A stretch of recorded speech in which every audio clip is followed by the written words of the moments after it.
arrive, I might just blow your mind tonight. I'm so hyped, but it's no hype. From this height, it's direct hits on sight. I'm your type, lend me your ears to show you that there's something in me. I'm not giving up, I'm standing right here, holding these days hostage, and I'll make this my year. We turning fear into love, and the love's in the air. I love doing this cause nothing compares, nothing can share that same type of feeling when you feeling them flares. They can't catch it, it's havoc. I rip to a tear, switch a scenario, my stereos, I leave them impaired. Variables start to change and they're all in my range. I just gotta grab it, it's all mathematics. Every step is drastic, I make it fantastic. I'm trying to take your breath away, asthmatic. This is live through the stereo. Go and let it blow, blow through the stereo. I'ma let them know through the stereo. Yo, here we go through the stereo, stereo. This is live through the stereo. Go and let it blow, blow through the stereo. I'ma let them know through the stereo.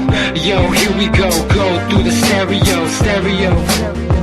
Yeah, just nod your head with it, so explicit and vivid. Every image is intricate, intimate. I put my all into it, no scrimmage and no rules. I'm a pro tool, hear my heartbeat, beat into the vocals. I'm so loco, lost my mind, oh no.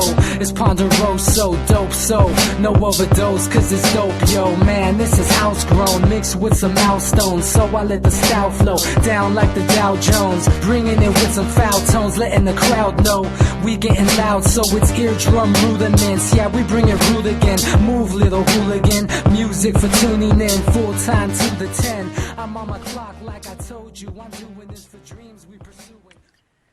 Hey everybody, welcome back to the Anti-Media Radio Show. Once again with your host, Nick Bernabe here on UCY.TV. Thank you all for tuning in. I'm really happy to be back with you. If you can't tell from the tone of my voice, I had a really long weekend, which I'm still attempting to recover from. But I'll talk a little bit about that. And we got a lot of news to go over. We're going to be joined by a couple special guests tonight for the first half of the show, and then all kinds of news going on around the world. So many things happening. Election stuff, I mean, you name it. There's going to be a lot of things. Our introduction meme, we're going to get into all that stuff. But first, this weekend I went over to the Electric Daisy Carnival, also known as EDC, as many people may know it by.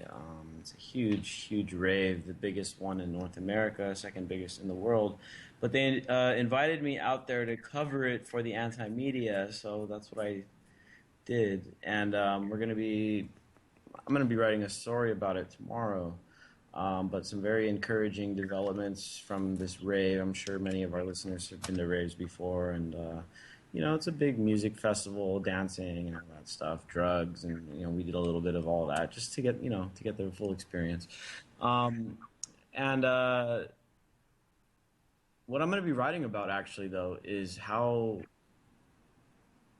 there was hundreds of thousands of people there from all kinds of different backgrounds and all just very, very diverse crowd. Nobody was fighting, nobody was killing each other, nobody was arguing, everybody was getting along peacefully. And as kind of minor as that may seem, it really is encouraging in these times that we're living in right now, where this whole damn world, it seems, is just completely divided, not only by politics, ideology, language, borders, and you name it. I mean, everybody's divided like never before today. Over in England, in the UK, they're voting on this huge Brexit vote tomorrow. Well, I guess the voting already started because it's already tomorrow over there. But, England is completely divided, 50-50. The United States is divided, gun control, Trump, fascism. I mean, you name it, dude. The whole place is just like falling apart kind of. But this rave kind of restored my hope a little bit. Because, like I said, there was a bunch of people there all agreeing on something and being cool with each other. Something you don't see very often anymore. And so, that's kind of what I learned. I'll be talking about it more in depth tomorrow. Anyway. Is it true there was a huge after party at Trump Towers? I heard one of my friends I was staying with, one of our team members actually poured a cup of piss on the Trump Tower. I can't confirm that to be true or not, but we'll just leave it at that. Um, anyway, that being said, let me introduce our panel tonight. We've got my longtime co-host on the line, DB Schwartz. What's up, DB? Hey, not much. Just watching in vapid horror at the sit-in. I don't think people understand what it really would mean if the decision to own guns was turned over to a private corporation like the DHS. Yeah, man, that's what our intro meme was about too, and so we're going to be talking about that. Um, I think we're going to push the news section over to the second half of the show, though. But we're definitely going to get into that. We've also got our awesome journalist on the line, Jake Anderson. What's up, Jake? Jake, I think your microphone is muted. We've also got Manny Aguilar on the line. What's up, Manny? What's up there, Nick? TV, Jake. Just basically keeping tabs on some things, the Border Patrol just got a new director, came from the FBI, so hopefully we can put the hammer down on these Border Patrol. They're shooting people left and right and stuff like that. So we've been keeping up with that and a lot of other stuff and all that. And just let me know why you need to talk about Oaxaca, okay? For sure, man. Yeah, we're going to talk a lot about that later on in the show. Nick, can you hear me now? Yeah, we got you now. What's up, Jake? I was just saying it's weird because I poured a glass of piss on a building this weekend too. Really? But, that wasn't any kind of like political statement. I was just bored, you know. Hey, the Viper Room hated that. My grandmother was furious. No, but to react to what DB was saying, it's interesting coming at it from my perspective because I used to be kind of like a blue dog Democrat, pro gun control liberal, and it's just so weird viewing all of this from it's like I'm in an alternate universe because there really was a time when I would have been pro gun control. I guess before I started to see how I don't really know what turned me actually, but I just see it as very minor tweaks to existing legislation that's only going to strip rights from us now, and I don't know. I really don't know that banning assault weapons to a select number of people would save lives. I don't know. That's a tough argument to make. Yeah, and one of the big problems with this argument that these guys are having is that nobody really gets to know who's on that list. I mean, it's anybody can get put on there, and as one of the congressmen that was kind of dissenting today against that sit-in, pointed out, it's one of those things where it's like they kind of throw you on that list. You find out about it later on when one of your freedoms gets kind of revoked because you're on this list, and then you have to go and petition to get off of the list. And I know a person who is wound up on that list, and it's not a fun situation to be in. And one of the guys was saying, it's like, what other of your amendments do we have where it's like, oh, freedom of speech or anything like that, where it's like we take away your privilege or freedom of speech, and then you have to petition us to get it back. It's like there's no other situation where that happens. So just another bad idea. And these guys choose to do a sit-in over this thing, and of course it's getting support because of the whole Orlando shooting, and everybody's up in arms over that. And we all know what happens after terrorist attacks. People get kind of riled up, and they support stupid things, and this is one of them. And this is one of those moments we're going to look back later on, and if anything comes of this, we're going to look back just like we do now on 9/11 and say, well, that's what gave us the Patriot Act. It's going to be the Orlando shooting that gave us whatever it is these guys are trying to pull off right now. So what it could do, and a lot of people don't get, is that if they allow it to be, anybody on these lists, it can be any veteran too. Yeah, a lot of veterans can wind up on this list pretty easily, and a lot of them have the training and stuff like that to use guns, and that's also a dangerous thing to the government, I guess you could say. Well, and who's to say they won't put entire groups on the list? Like in the future, if if cyber terrorism becomes a big deal, then you start lumping in WikiLeaks style media hacks in that. You can end up having entire chunks of extremist groups stripped of the right to own a weapon because of just some arbitrary law. I just think it's really dangerous. And if I were convinced that it would actually save a significant number of lives, I guess I would support it. But I'd much rather them do a sit-in on disarming our military-industrial complex from going and having pointless wars. I think that'd be a much more, they should have to give up something too. They should have to give up one of the wars. Yeah, something. I mean, yeah, and again, it's handing over more authority to the government. At the same time, we're talking about Trump running and being literally the next Hitler, according to some liberal opinions. And they want to give this power over to Trump? Like, seriously? I'm not sure that's a good idea. So, yeah, there's that, too. So, just more stuff to think about. I think we may be joined by one of our guests from the 917 area code. Let's see. That would be me, Antonio. Antonio, how you doing tonight? How are you? Pretty good. I'm pretty good as well. So Antonio is joining us. He's part of a initiative called Green 360, also known as Green Circle, correct? Correct. So you've got this project going on where you're really trying to build some momentum towards the green movement and like sustainability, I guess you could say, and just empowering people that are movers and shakers, like in the green sustainability movement. Entrepreneurs and organizations and things like that. Right. So, Antonio, can you tell us a little bit more about what you guys have going on over there?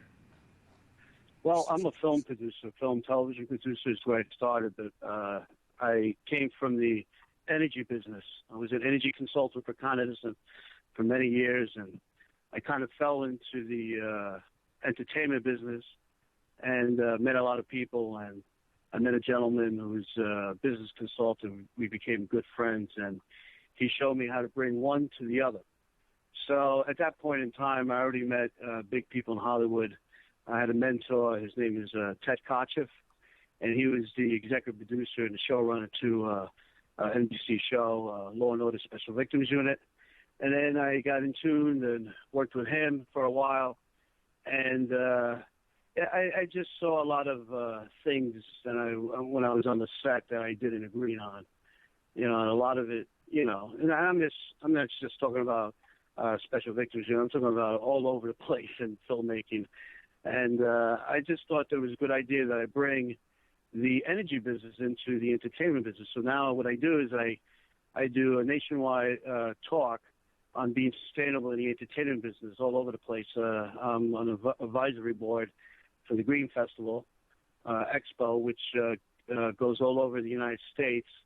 And I speak for them, and I get invited a lot to a lot of universities, like Syracuse University, because what they want to do is they want to teach their students when they graduate from college and have this embedded in their heads about being sustainable, not just in energy, but in everything that they do in life, the food they eat, cleaning the air, and it's a hard task. So it's not easy because you want people to listen, and that's the hardest thing you could do is get people to listen.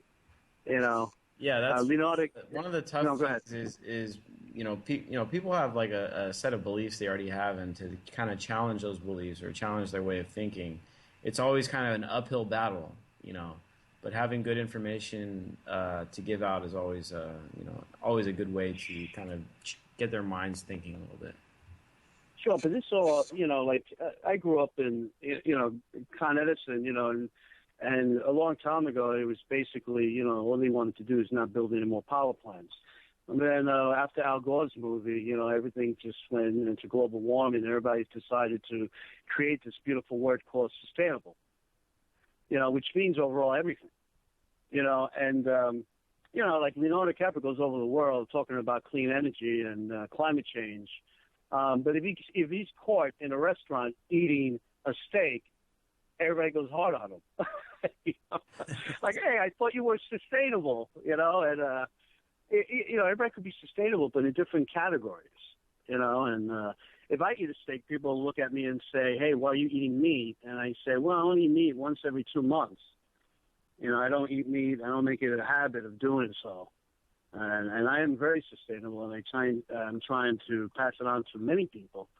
You know, but unfortunately, because I'm in the film industry, and because like Leonardo DiCaprio is, when he jumps on a jet plane, a private jet, and he flies from the Cannes Film Festival to New York to accept an environmental award, Robert De Niro, and then flies back to the Cannes Film Festival the same night, people look at him and say, hey, what did you do that for? You know, and they go pretty hard on him, you know, and they forget all the good things that he did, you know, and, you know, all the money that he raises and all the startup companies that he's doing, you know, and he really believes in what, you know, in saving the world, and so do I. And that's why when I met Austin Cassio, you know, from Red Giant Union, he does farming, completely different from what I do. But what attracted me to him was the fact that his passion, his heart, you know, was just totally in it. And it's something that I'm not 100% sure of, but he made it seem easy. So I said to myself, you know what, I'm going to combine forces with him and see if we could spread a beautiful message around the world, because this is not a United States of America thing. This is a global effort. And if we don't unite, we're not gonna do it. It's not gonna happen. And that's the key here. You know, I mean, Germany and a lot of Europe are way ahead of us in everything. You know, the United States. I mean, New York now is booming on clean energy and solar energy. Now, you know, there's a lot of programs that have started, and I'm happy about it. But the film industry is still, you know, taking its time trying to catch up. And that's why I come in. I've been trying to change that. Because let's face it, film and television, if we could get an audience to believe that we are sustainable, it'll send a message not just to the United States, all over the world. Because, I mean, what more broadcast do you need, right? Film. And when people find out that film is done sustainable 100%, the audience will love it. And I think it's going to send a positive message all over the world. Yeah, that's a great point. You know, the American media really gets projected all over the place. I mean, from Mexico to Europe to Asia. I mean, people in theaters all around the world watch American-made movies and things like that. So I think that's a great idea.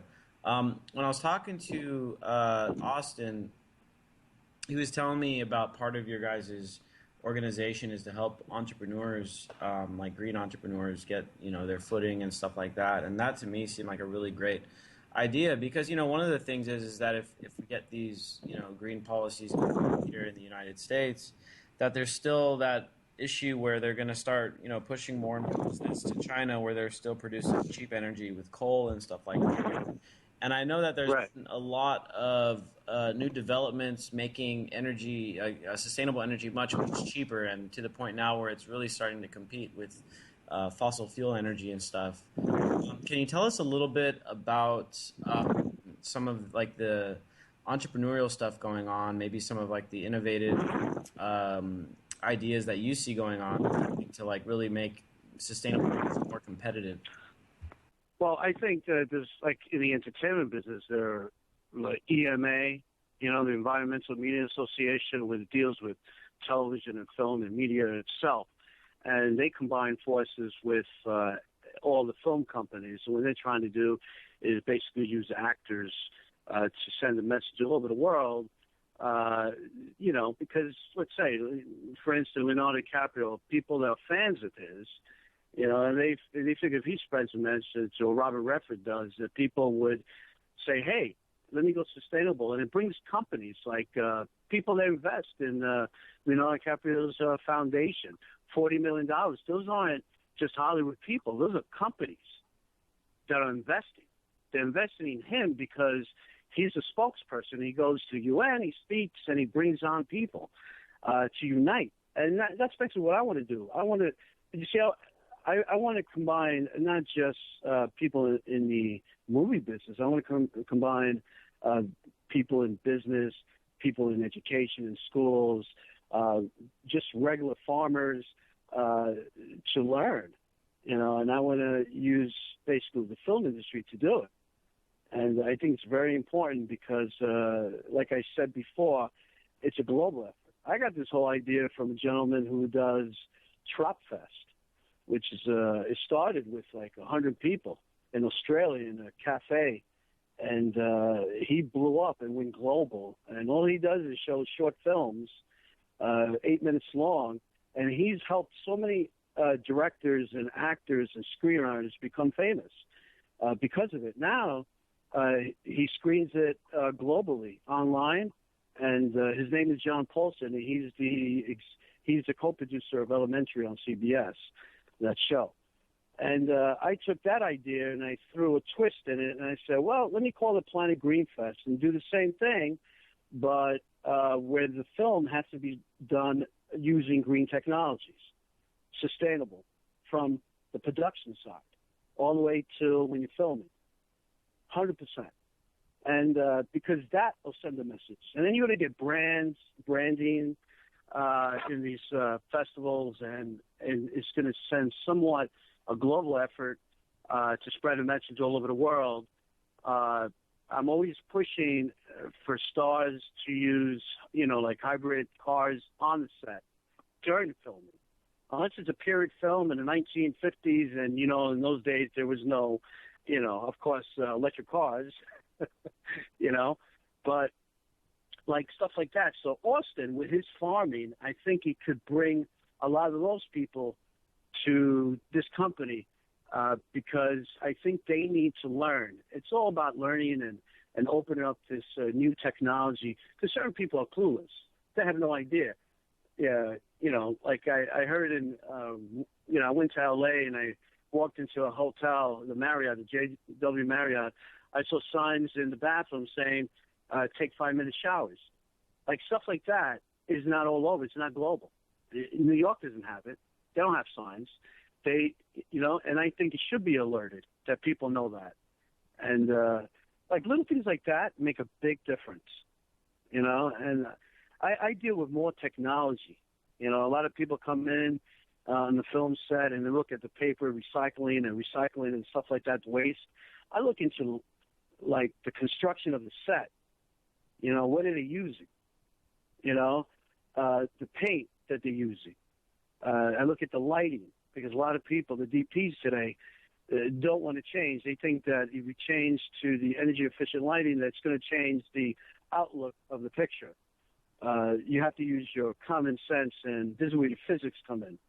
The combination of two lights, you know, to come across some kind of color. And they used to old school. You know, so that's why Syracuse likes to teach the new directors, the future journalists, and the future students of today to take that with them when they go into the workforce. And, well, that's important, you know, and drive hybrid, you know, alternate fuel vehicles, turn off the lights when leaving the room, ride bikes for errands, for school, parties, and so on, you know, buy food in bulk. You know, the simple little things, common sense. You know? Yeah, and like you know, said, get a scooter, for God's sake. a lot of people, you know, a lot of people don't realize a lot of these things when it comes to sustainability and stuff. And one of the things that you mentioned was like some guy eating a steak, because we've talked a lot about this in the past, but and you've mentioned farming. People think that all the pollution and all the greenhouse gases and stuff comes from like people driving cars, and you know that's partially true, but farming is actually a huge contributor to greenhouse gases, including the meat industry and just regular farming, when they're monocropping, and then down in Brazil where they're like clearing out rainforests to do this kind of farming and stuff.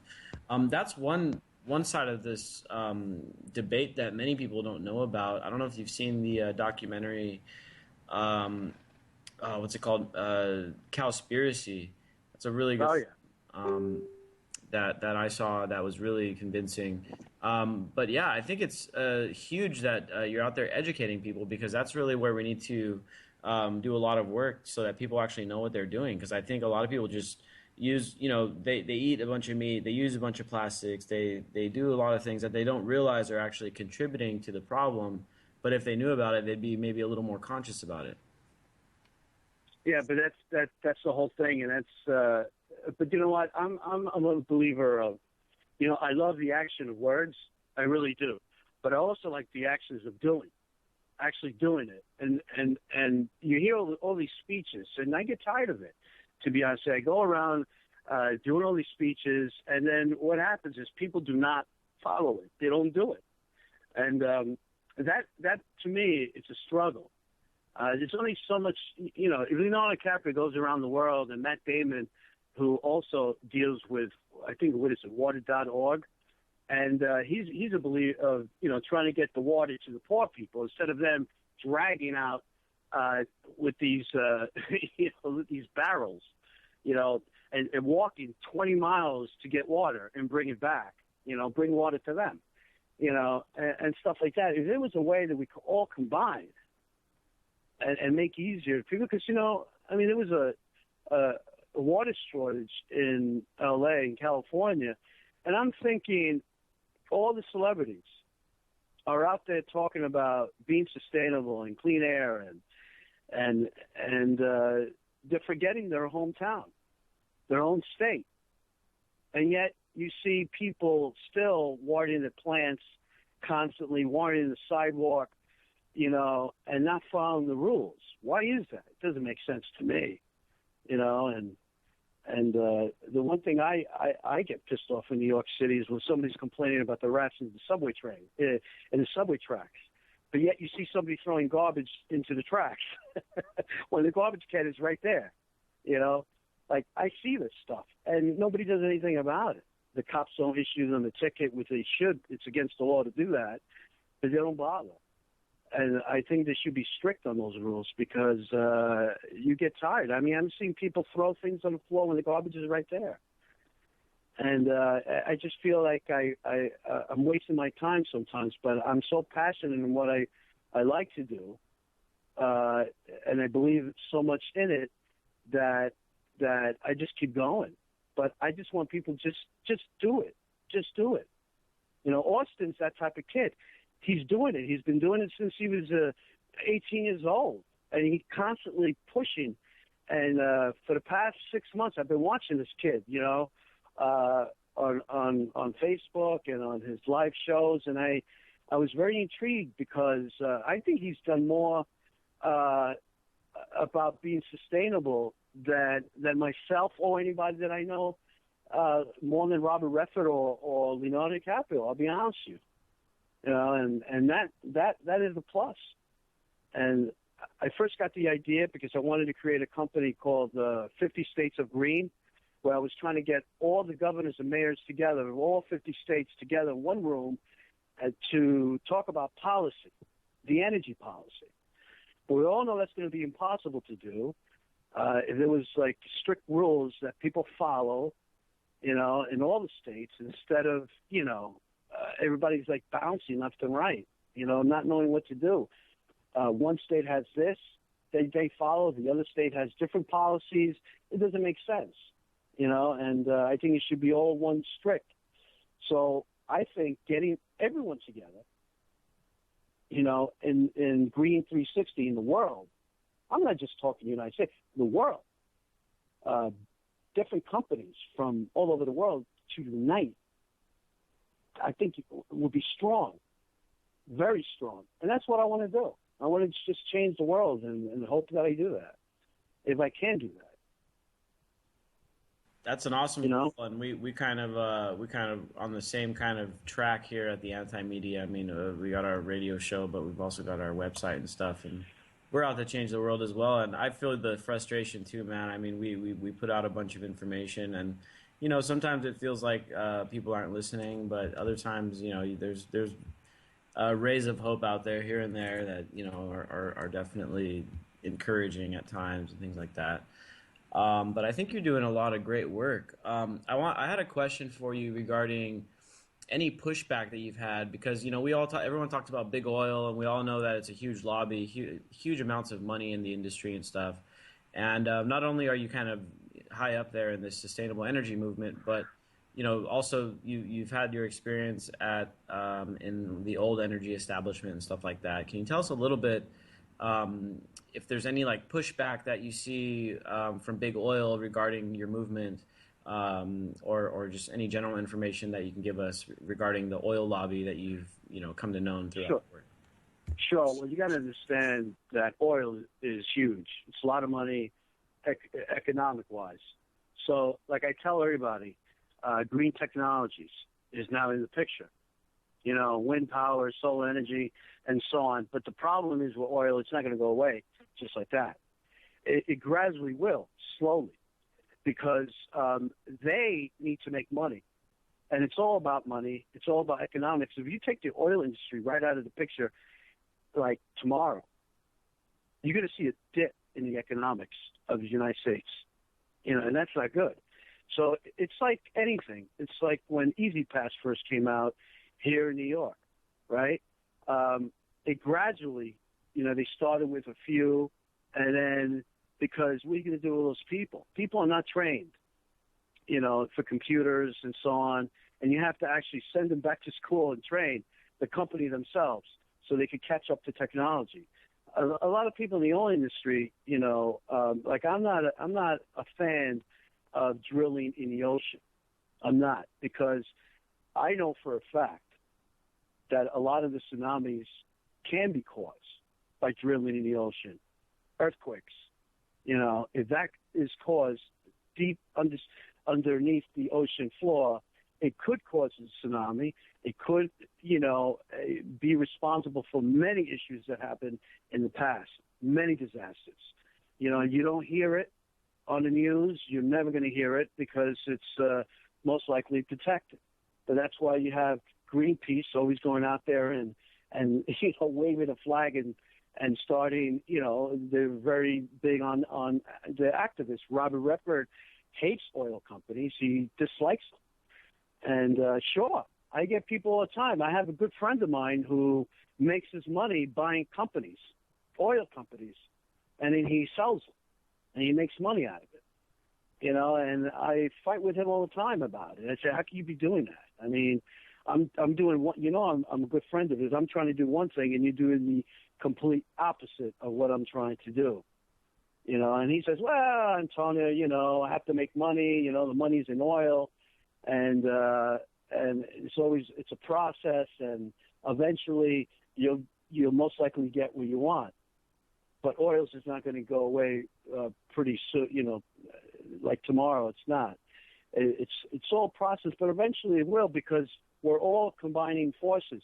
I mean, if you go to the Green Festival, I was amazed when I first went and I spoke there a couple of years ago. I was just blown away because I was the only one in the entertainment business talking.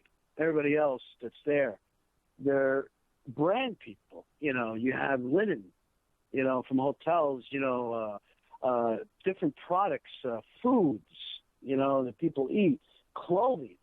I was just constantly blown away on different things at different companies and these business people that are uniting to make a difference in these little products that could help in kitchen and in the energy business, in set design and construction all over the world in different buildings. It's just in travel and transportation and so on. With the hybrid and the electric cars, and that's the future. But technology, it's going to take some time, because the economics of it, You know, you don't want a dip, a downfall. It could hurt us too. But eventually you're going to see coal get away, because let's say when you take coal away, all those people that work there, all those families, they're going to lose their jobs. So you need to figure out a way to find those people other things to do or train them. Like Bill Clinton said a long time ago, the unemployment rate, you know, a lot of these people, there's a lot of jobs for them, but a lot of these people aren't trained to do those jobs. You know, and that's a problem, a big problem, you know, and that's what I believe. Yeah, that's, you know, one of the big problems is that, you know, it's an economic struggle too. But I've seen a lot of recent developments that are pretty encouraging regarding, you know, the cost of sustainable energy and stuff like that. And so I feel like, you know, as you reach kind of the break-even point when it comes to the cost of fossil fuel energy and clean energy, you know, you're going to see a big kind of shift over to the green stuff, because obviously, you know, it's better to not pollute the planet when you're creating energy, you know. So Right. I think we'll see a shift coming pretty soon here, sooner rather than later, hopefully, because, you know, everybody's, you know, we're all kind of tied in. It's not, like you said, it's not just an American problem. It's not just a European problem or a Chinese problem. I mean, the pollution that we're putting out there right now, it's affecting the entire world, the whole ecosystem, everything. Yeah, well, I'm being honest with you, and I'm pretty sure you know this. If we don't do something, if we don't all unite, I mean, the United States can only do a certain portion, and all the other countries too. But if we don't bind, like that whole Paris talk was very important. But here's the thing: every year they have that talk. You know, and it gets better every time. But it has to be a global effort, because if not, our world is in trouble, a big trouble. And you know, even Stephen Hawking says it, you know, and he says that we need to change things. We need all change. If not, I mean, there's only one in me, but I'm pretty sure there's a lot of other people that feel the same way that I do, and that's why you hear Leonardo DiCaprio. You know, he does a lot of good stuff, but there's also a lot of stuff that he's not paying attention to, and I think that's why the media goes hard on him. And but you know what? Overall, the advantage and the pro is effective, because he's bonding people together, and that's what we should all be doing. You know, and eventually, green technology will take over. The oil companies will want to make a piece of that action, and they have to figure out how to do it. I mean, Con Edison, for instance, they're into energy conservation. They've been doing it since day one. That's the key word, energy conservation. That's where it all started. You know, but people are using the word being sustainable because it's not just energy. You know, it's overall everything. It's the way of life. It's the human right. You know, yourself. Like, why are people still smoking? You know? I mean, I'm going to tell you something. My mother passed away on May 26th, but before that, this woman had breast cancer, skin cancer, and lung cancer. She never smoked in her life, and she had lung cancer. So what caused her to have lung cancer? And then she was cured, thank God, at that time. But that's the air we're breathing, the food that we're eating, that's causing that. So we need to change that. And I think that's what Austin comes in and what he's trying to do, trying to grow things sustainable and trying to teach people that, you know, in farming. And I agree with your point about the fertilizer and a lot of stuff that they're using, that it's crazy, creating havoc, you know, in the world, that we're breathing this stuff and it's killing us. The whole 9/11 thing. All those people down there that were there, a lot of them are sick. I know that for a fact. I have two cousins that were there, and they're sick. You know, how do you explain that? You know, it's horrible. You know, and you got to change that. We got to change that. Exactly. So people like you in the radio, you know, interviewing people and letting everybody know is a big thing.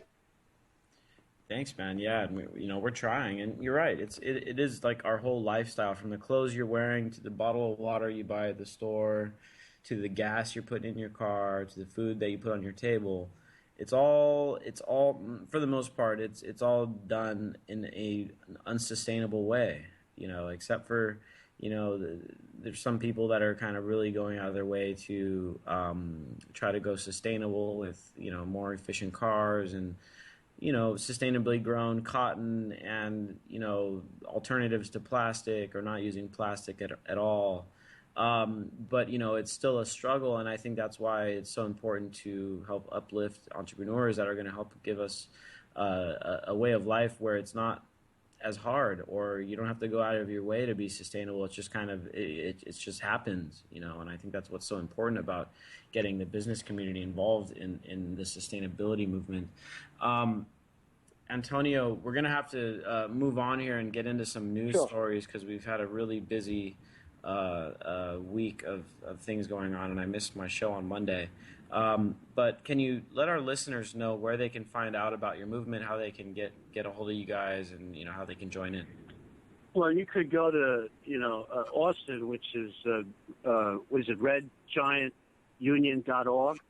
You could go to my website, which is green360.org, or you could go to planetgreenfest.org, and you'll see me. And believe me, you can Google my name. I'm all over the place in the media. So Antonio Saillant, you can find me. Trust me. Up there. Awesome. So, okay, and thank you, Nick, and appreciate it from everyone, and hope you spread that message around. Awesome. It's sustainable. Yeah, definitely. We'll do. That was Antonio All right. Saillant, everybody from Green Circle or green360.org, and doing some really good work, because sustainability, I mean, protecting this planet, it's really the biggest issue that nobody really wants to talk about, because there's so many huge interests involved in maintaining the status quo. I mean, we talked about a little bit about the oil establishment. There's the beef industry. If you guys have watched Cowspiracy, you'll know all about that. Definitely recommend that documentary. Huge, powerful lobby and industry out there, and the farming and the pesticides, all this stuff that we use every day. It just contributes to our own downfall, or our own poisoning, or whatever. I mean, so many different ways we're killing ourselves with this crap. You know what our reliance on this big corporate food structure does is it creates a weapon out of food, because if ever there's a problem and they can't fix it in time, they can use it as a way to, incite basically like food riots, because we're all so dependent now on other people growing our food for us. I mean, it's as simple as that. And then energy, they control it, so they control us. Yeah, exactly. Great point, man. If they ever accidentally, or if the huge power outage, remember that one here in Southern California where almost all of Southern California lost power for a day. I mean, people were losing their shit. And it's funny because that happens regularly up here during storms. So nobody loses their shit because everyone has generators. Yeah, and so that's why it's important to get on board with this sustainability movement, and not just in your typical way. I mean, it's really important for people to try to create their own energy and grow their own food. That way we're not, kind of slaves to the system where they can just cut the food, or, give you crappy food and you got no choice but to just deal with it. Or, jack up the prices on your electricity, and then what? What are you going to do? So that's why it's important to get your own going, or get some kind of community-oriented energy production going, or food production going. And there's got to be a pushback against some of this legislation. Like, I read that Nevada just actually instituted a 40% penalty against people who had solar panels. I heard about that. That just came out a couple like last week, huh? Yeah. Yeah, it's. Can you imagine that though? Getting your rates jacked up 40%. Yeah, crazy. So we're gonna shift quickly into the news. We got a lot of ground to cover. First, I want to go over to Manny, because Mexico is going off right now. People getting gunned down in the street by the government.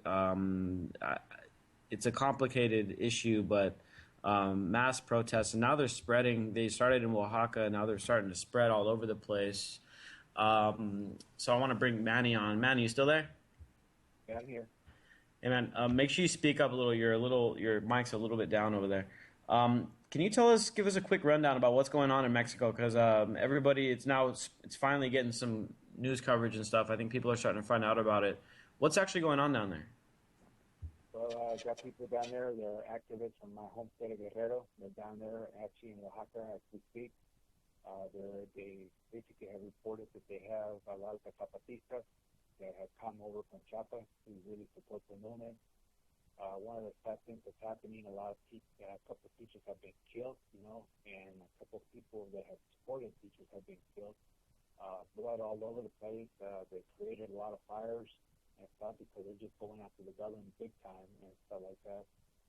One of the things that I'm really not happy about, that these guys are cowards. Instead of having the cops on the ground throwing the smoke bombs at the protesters, now the federal cops are basically dropping the bombs from the helicopter, and they keep on. And my friend, has been saying that they drop, Isidro, that they keep on going up and down, and just throwing to have them disperse all these smoke bombs from the air.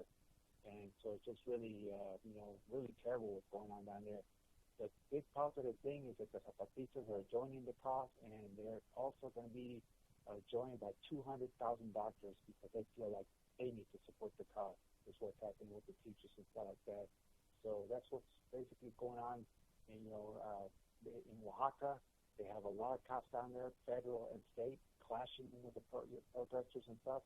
And it's just, but down there, one of the things is they're knocking the cops out too. They're going after the cops. They're fighting the cops, and so they're not backing off and stuff. And it's just, and it's just chaos right now. As far as Isidro, it says in the state of Oaxaca, it's chaos big time and all that. So and I just want to say I'm glad you're okay, Nick, too, because I've been hearing about the fires down there in your way and stuff like that. So I'm glad you're okay. So that's a report from Oaxaca. Well, luckily I'm close enough to the ocean where the fires don't really come this far west. If they do, I mean, I'm in big trouble because you can only go, I guess I'll have to swim out into the bay to avoid them. Manny, what are these protests? I know they started over something going on with the education system, but I know that it's now spreading. I guess it's mostly just widespread dissatisfaction with the state of affairs in Mexico that's really underlying these protests. But I know it. What was the main thing that caused these protests to kick off? The main cause of the protest is because the government is trying to privatize everything and stuff. And these young students, they can't afford books and they can't afford tuition and stuff like that. They can't even afford to go to school, even if the government puts it out there. And one of the big things that just exploded is that they're putting schools in the good parts of Mexico, but they're not putting schools in the rural areas and stuff like that. And it's almost like they're doing it on purpose and keeping the indigenous as, I don't like this word, but they're trying to keep us as stupid as possible, and that's the message that has exploded, that they believe that education should be for everybody across the board without a doubt, and free education, not where they have to be charged for books and charged to even go to school, So that's the main reason. Yeah, now the doctors are getting involved and stuff, so this is really spreading across various sectors of the economy, and this is turning into a big-time strike, too, which could really bring the economy to a slowdown. And, we've been talking about this on the show for a while, that Mexico is really primed for the next revolution. They've already been through, I think, 2 revolutions in Mexico, and now they're primed up for a third. And being that Mexico is just to the south of us, I think people should really be paying attention about what's going on down there. And one thing I wanted to bring up is the fact that if you look, Manny, you mentioned the helicopters dropping smoke bombs and actually fire bombs from the helicopters. I looked and I saw the video and I saw the helicopter, and you know what I saw there? It's an American helicopter that we gave them. And that's one of the issues I wanted to bring up, man. You see all the equipment being moved in the streets. I just saw another video today. They're moving artillery down into Oaxaca now. I mean, they're getting ready to start bombing people within, the Mexican government is getting ready to start bombing its own people. I'm not even playing here. And I saw a video, and it was like an artillery movement, and it's American trucks, American-made artillery, Humvees. I mean, soldiers armed with M16s. I mean, all of this gear that they're using now. And the Mexican government is notoriously corrupt. It's been notoriously corrupt since the drug war began, and probably even before that. And the U.S. has no problem arming them with billions of dollars in military aid, and a lot of it, it's not like the Mexican government's buying it from us. We're giving it to them. We're giving it to them. The U.S. taxpayer is financing it, and we're giving them a bunch of weaponry that they're now turning around and using it to kill their own people. That to me is just unacceptable. It's crazy. Exactly, Nick, and all that equipment, just for your information and everybody who's listening, all that equipment has been going across the border through the state of Arizona. And it's just, but the equipment is going up down there to fight the war on drugs. I mean, it's great, they're doing a great job, That's the excuse. It's like, oh yeah, we're going to give them $3 billion every year to fight the war on drugs, and part of that $3 billion is a huge chunk of military equipment. And unfortunately, that money is not being used the way that we're, at least in theory, supposedly thinking it's going to be used. It's being used now to just gun down their own people. So, huge problem over there with that. Oh man, so much news going on. Let's go back to this introductionary meme. Gun control. I mean, these Congress people, what do they really think they're doing us a service up there? Just making fools out of themselves, sitting down in the halls of Congress, trying to remove our rights. I mean, they finally get passionate about something, and it's to like reduce your freedom. It's like, oh, okay. So I mean, let's get back to that. DB, you got any more thoughts on this? Well, I mean, I don't know if people research or anything, but the TSA apparently is kind of quasi-governmental, but the DHS is actually a completely private functionary. I mean, it doesn't answer to anything or anybody. And if they're going to be the people that are instituting these no-fly zones and these potential terrorist lists, they're going to pick and choose anyone and everyone who could be a threat and take away their ability to legally own, and then potentially lock them up if they catch them with anything on their property. I mean, it's basically been done before in a pretext motion to disarm potential dissidents. And then it's ironic because every time there's been a mass disarmament of a population in the past, the people that pushed for that disarmament, if it was pushed at all and not pushed on them, ironically enough, are the first wave that usually gets it, because they are easily swayed and they're kind of useless to the people in power. Yeah, dude, and as I was mentioning at the beginning of the show, the whole Trump factor, it's like, if Trump's president, who's to say that? He just says, well, no Muslim can own a gun now, and just says it's because, if you're a certain religion, you can no longer own a weapon. No veteran because you're trained. Yeah. Well, Trump loves the veterans, right, supposedly, except he forgot to donate a lot of that money that he raised for them to any veterans organizations. But, this is not something to take lightly. And, just talking about Mexico, Mexico has been disarmed. It's illegal to own a firearm in Mexico unless you, I think the only loophole is that if you're like a veteran of the military, you're allowed to own a weapon in Mexico. I think that's like the only loophole, or if you work for the government. You look at what's going on there, man. They're gunning people down, dude, in the street because they can't shoot back. They're getting gunned down. They're throwing it back rocks. You know what I mean? So this is not a situation we want to be in. And, it's really sad that people get gunned down in the United States, mass shootings and terrorists. A lot of that stuff could be prevented with common sense thinking, not by just taking away guns. I mean, I think a lot of people are beat with baseball bats and die from that. We're not banning baseball bats. I mean, England has banned guns, and their violence didn't go away. So now they're trying to ban knives, dude. Like, you can't even walk around with a steak knife in England without getting in trouble at this point. And the use of Australia as a parallel is so misguided, because around the same time that they so-called banned guns, they also instituted one of the strongest social safety nets as law. So they have a ridiculously high minimum wage, and even though a lot of people can't find work at all, they still have this dole of like $1,400 a month plus their stipend for living. I mean, the thing is, think about it, man. Even when people go crazy, a lot of the time it's economically driven. Yeah, it is. A lot of the violence in the United States, like for instance, Chicago, which is like the most violent city in the country, a bunch of gang violence, drug war violence and stuff. The underlying factor there is economics, man. Poverty. People are stealing from each other and people get shot and they rob and,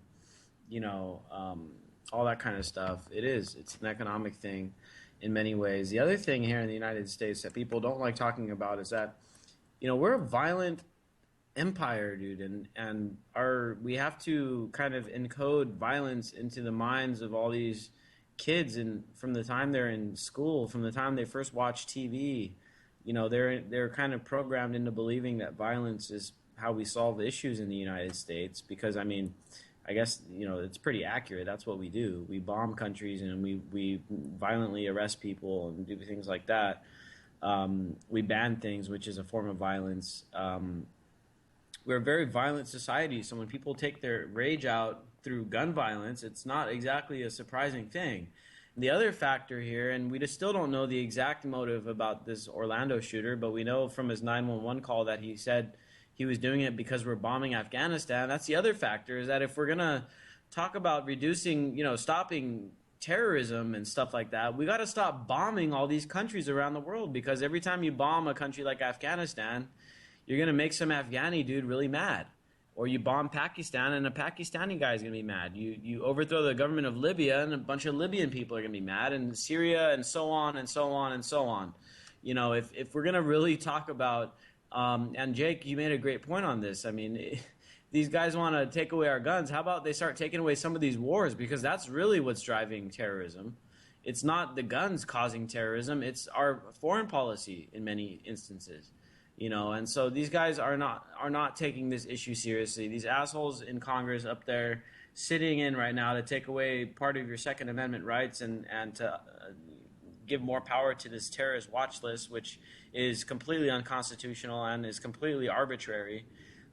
They're not serious about stopping terrorism. In fact, judging by their policies and all the wars that they've allowed Obama to get away with, you'd think that they want terrorism, that they're supporting terrorism, and that they're helping cause terrorism. Are they that stupid that they don't know what they're doing is what's causing it, or are they just playing dumb and just allowing their policies to create more terrorism because it allows our government to create perpetual wars? I mean, you tell me. Jake, what do you think of this, dude? I don't know.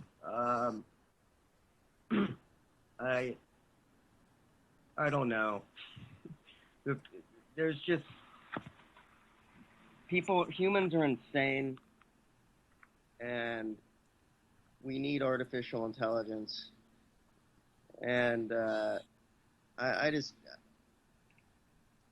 don't know what it's going to take for people to stop killing each other and oppressing each other. But I don't. Religion hasn't done it. Government hasn't done it. The internet hasn't done it. I don't know what it's going to take. I don't think an asteroid would do it. I don't think a pandemic would do it. It's going to require humans not being human anymore, maybe. But to get more specific, I think, perhaps some kind of, human pact, human treaty between governments and individuals, some kind of gesture. We're going to try and reduce the violence by not going to war, reducing our nuclear armaments, some kind of gesture like that. But instead, it just keeps getting worse and worse. And I don't think there's a simple answer for it. Yeah, dude. I mean, you're right. We need some kind of like actual common sense, non-violent platform, because for the largest empire in the world that literally is responsible for at least 1 million deaths in Iraq over the past couple decades, and who knows how many around the world. I mean, I would estimate 10 million or more. To sit there and pretend to give a shit about mass shootings at home. I'ma let them know through the stereo. Yo, here we go through the stereo.